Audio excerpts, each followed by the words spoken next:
Alright guys, welcome back. Wanted to do a real quick tips and tricks video because the other night I was scrolling through Facebook and saw somebody ask a question and I thought, hey, I can answer that question. Even though I commented on the post and said how I would do it, I wanted to show you guys exactly what I'm talking about. So the post, the guy had a bit like this. And it's basically just a round like ball bit or a round bit or bowl bit. It's a funny word, isn't it? Anyways, so these are really good for people who are making cutting boards to do juice troughs, I guess. Basically making juice catchers. But his question was, how do I zero this bit? Or how do I home this bit, I should say. So I'm going to jump over here to the X-Carve and show you guys exactly how I would zero out one of these bits. So let's jump over here and check it out. Alright guys, so when finding your work piece or your material zero, it's always going to be the front left very tip corner. So when you have a round over bit or any bit, your 0, 0 is going to be the exact center of that. Now when it's upside down and it's in the spindle itself, it might be kind of hard to see, well, where exactly is the 0, 0? Or the exact center of a bit, especially if you're using like a larger bit, like this one's a 1/4 inch. So how do we figure out where to put our 0 for our X and our 0 for our Y right at that tip? So what I'm going to do is I'm going to take out this bit here.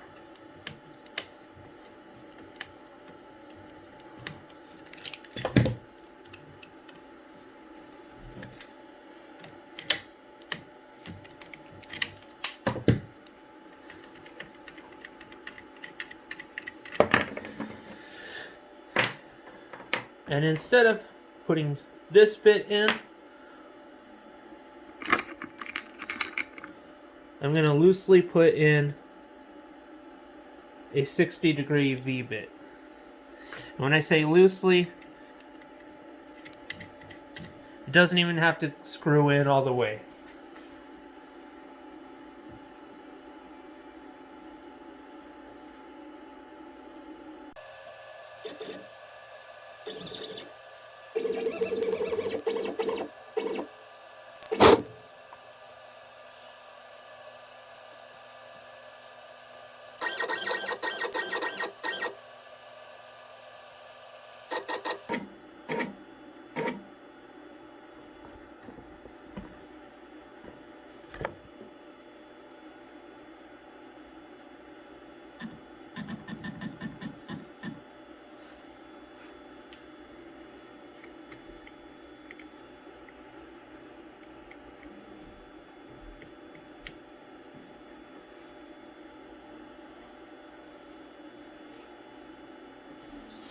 Okay guys, I just discovered something that I did not realize, and I'm wondering if maybe even Inventables or X-Carves realizes it.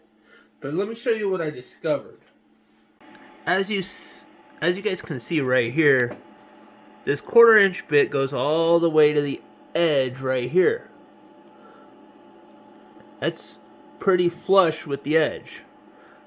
However, when I put this V bit in, it was not giving me 0, 0 at the very tip like it should.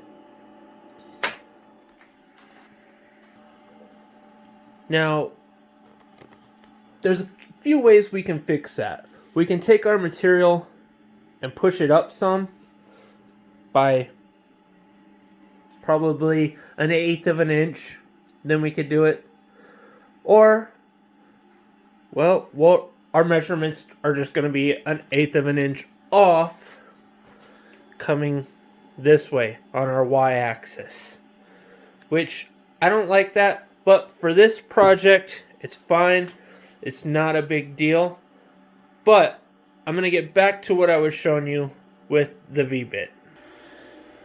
Alright, so I went ahead and moved the workpiece forward a little bit.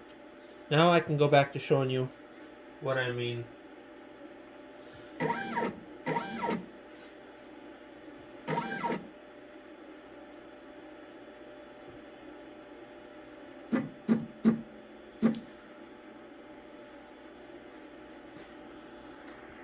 Okay, so now that we have our X and our Y zeroed out, that V-bit is on the very, very tip corner. That is where your workpiece 0 is at for your X and your Y. Now, here's where you go. You can now raise it up, raise your Z-axis up, take the V-bit out, and put that bit that I lost. Don't know where I put it. Sorry. You can put that juice trough bowl bit back in it without moving your X or your Y, and you can now carve your juice troughs with that bowl bit. Bowl bit. It's a funny word. You should try saying it sometimes. Bowl bit. Alright. So hopefully that weird not having it all the way forward. Don't have it all the way forward if you're going to use a V-bit, or if you want to get an exact 0-0 on your piece. Kind of tip helps. Kind of new to me. I didn't really know that it did that. But now we both know. We all learned something of value. Hopefully you guys learned some value as well. And yeah, so thanks for tuning in to the quick tip and trick video. Keep building, keep having fun, and click like and subscribe if you haven't already. And I'll see you guys next time.